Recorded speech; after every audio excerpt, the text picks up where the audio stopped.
राधे राधे। जय जय श्री कृष्ण। जय माता दी।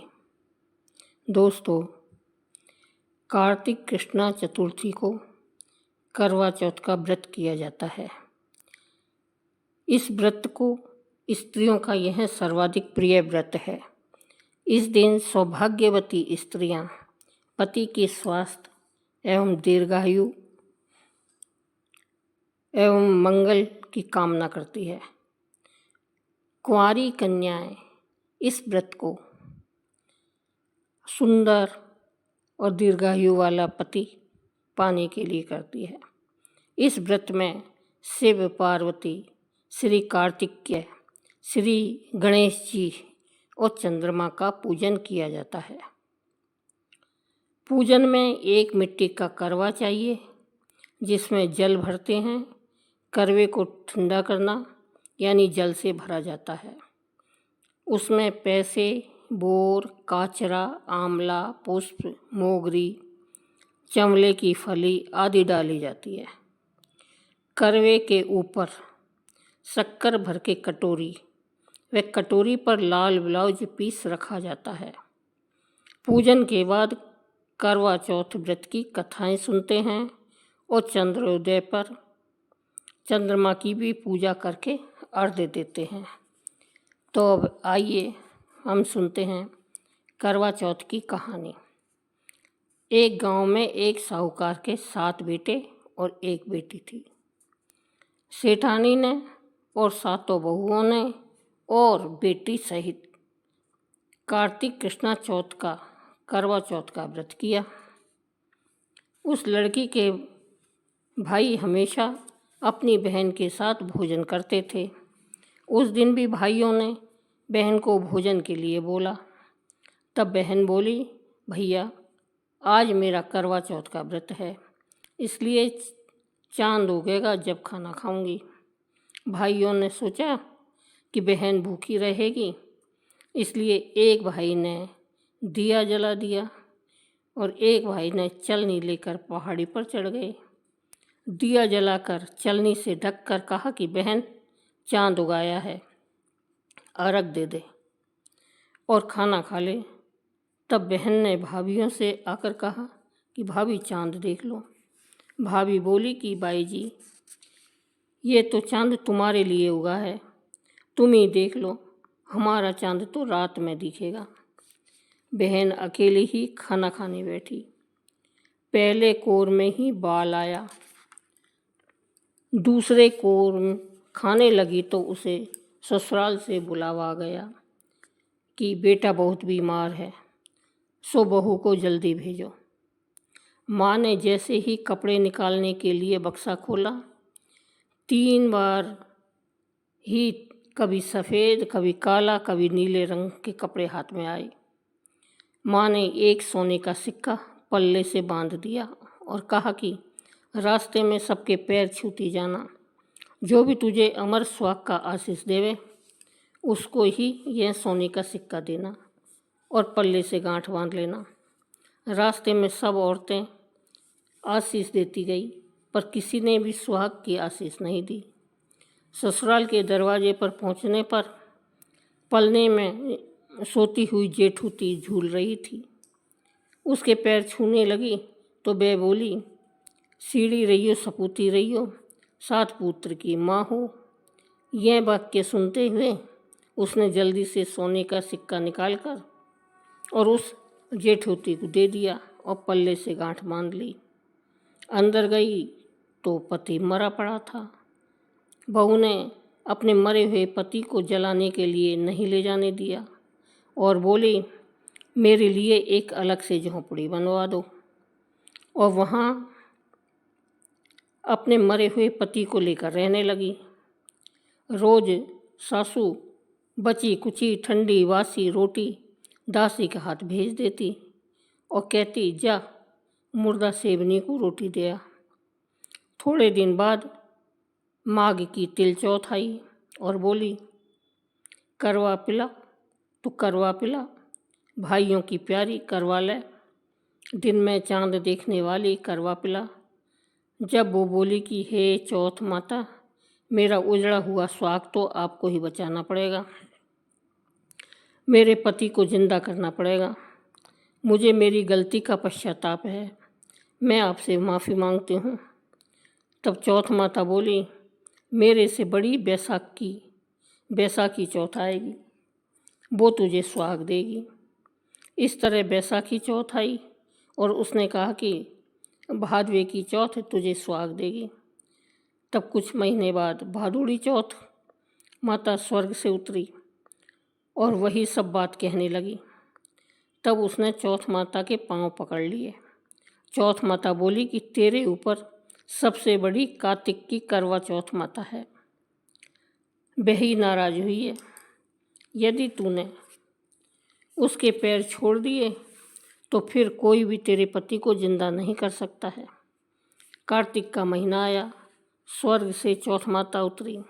चौथ माता आई और गुस्से से बोली, भाइयों की बहन करवा ले, दिन में चांद उगनी करवा ले, व्रत भांडनी करवा ले। साहूकार की बेटी ने चौथ माता के पैर पकड़ लिए और जोर जोर से रोने लगी। हे चौथ माता, मैं ना समझती, मुझे इतना बड़ा दंड मत देओ। तब चौथ माता बोली, मेरे पैर क्यों पकड़ कर बैठी है? तब वह बोली, मेरी बिगड़ी आपको ही बनानी पड़ेगी, मुझे सुहाग देना ही पड़ेगा, क्योंकि आप सब जग की माता हैं और सबकी इच्छा पूरी करने वाली हैं। तब चौथ माता खुश हुई और उसे अमर सुहाग का आशीर्वाद दिया। इतने में उसका पति बैठा हो गया और बोलने लगा, मुझे नींद आई है। वह बोली, मुझे तो 12 महीने हो गए, मुझे तो माता चौथ ने सुहाग दिया है। तब पति बोला कि चौथ माता का विधि विधान से उज्जवल करो। उधर ननद रोटी देने आई तो उसने 2 जने के बोलने की आवाज़ सुनी, तो अपनी माँ को जाकर बोली कि भाभी तो पता नहीं किससे बातें कर रही है। तब सासू ने जाकर देखा कि वह बहू और बेटा दोनों जीम रहे हैं, वह चौपड़पासा खेल रहे हैं। देखकर वह बहुत खुश हुई और पूछने लगी, ये कैसे हुआ? बहू बोली, यह सब मुझे मेरी चौथ माता ने दिया है, और सासू जी के पैर छूने लगी और सासू ने अमर सुहाग की आशीष दी। दूर खड़े होकर पति पत्नी का गठबंधन जुड़ गया और सब चौथ माता का चमत्कार मानने लगे। चौथ माता का व्रत पुरुष की पत्नी, बेटे की माँ सभी को करना चाहिए। 13 चौथ करनी चाहिए। हे चौथ माता, जैसे साहूकार की बेटी को सुहाग अमर किया, वैसा सभी का करना। कहने सुनने वालों को, हुंकारा भरने वालों को, सभी को अमर सुहाग देना। बोलो मंगल करणी दुख हरणी चौथ माता की जय। दोस्तों, कोई भी व्रत करते हैं, कहानी सुनते हैं, तो गणेश जी की कहानी सुनते हैं, क्योंकि गणेश जी के बिना सभी कहानी अधूरी है। गणेश जी ही सबसे प्रथम देवता है, इसलिए गणेश जी की कहानी अवश्य सुननी चाहिए। तो आइए चलिए सुनिएगा गणेश जी की कहानी। एक अंधी बुढ़िया माई थी, उसके एक बेटा व बहू थे और पति था। वे लोग बहुत ही गरीब थे। बुढ़िया माई रोज गणेश जी की सेवा पूजा करती थी। एक दिन गणेश जी उससे प्रसन्न हुए और बोले कि मुझसे कुछ मांग। तब बुढ़िया बोली कि मुझे तो कुछ मांगना ही नहीं आता है। तब गणेश जी बोले, तेरे बेटे बहू से पूछ ले। तब वो अपने बेटे से पूछने लगी तो बेटा बोला कि माँ, अपने धन नहीं है, धन मांग ले। बहू से पूछा तो बहू ने कहा कि अपने पोता नहीं है, पोता मांग लो। तब माई ने सोचा कि ये दोनों तो अपने मतलब की बात मांगने को कह रहे हैं, तो उसने पड़ोसन से पूछा पड़ोसन बोली, तू क्यों तो धन मांगे, क्यों पोता मांगे, तू अपने लिए भी कुछ मांग ले। वह बोली, अपने लिए क्या मांगूं? पड़ोसन बोली, तेरे आँख नहीं है, तू अपने लिए आँख मांग ले। तब घर आकर माई ने सोचा कि ऐसी ही चीज़ मांगनी चाहिए जो बेटे बहू भी राजी हो जाए और अपना मतलब भी हो जाए। दूसरे दिन गणेश जी आए और कहने लगे कि माई कुछ मांग।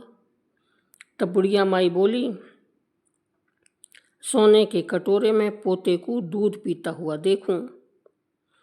अमर सुहाग देव, निरोगी काया देव, सभी को सुख देव। तब भगवान गणेश जी बोले, माई तूने तो मुझे ठग लिया, तू तो कहे मैं मांगना ही नहीं जानूं, तूने तो सब कुछ मांग लिया। पर ठीक है, जो तूने मांगा है वो ही सब होगा। और अंतर्ध्यान हो गए। बुढ़िया माई के वैसा ही सब कुछ हो गया। हे गणेश जी महाराज, जैसा माई को दिया वैसा सबको देना, कहता को, सुनता को, हुंकारा भरता को, सबको देना। बोलो गणेश जी महाराज की जय। दोस्तों, करवा चौथ का उद्यापन भी किया जाता है। तो उद्यापन में अटल सुहाग को देने वाली करवा चौथ माता सभी चौथ में सबसे बड़ी है। जब लड़की की शादी होती है तब से इसी चौथ से व्रत करना शुरू करते हैं। उसके पियर से शक्कर के करवे या गिलास अथवा लोटे आते हैं। चौथ का उद्यापन करने के लिए 13 सुहागिनों को जिमाते हैं। यदि जिमावे नहीं तो 13 घेवर मंगवा कर उन पर हाथ फेर कर दे देवें। और साड़ी, ब्लाउज पर सभी सुहाग का सामान, सोने की लौंग, बिछिया, बिंदिया, काजल, चूड़ी, मेहंदी, सिंदूर, पिटारी, सब सुहाग के सामान के संग में रखकर और कड़प के सासू जी को दे देना चाहिए।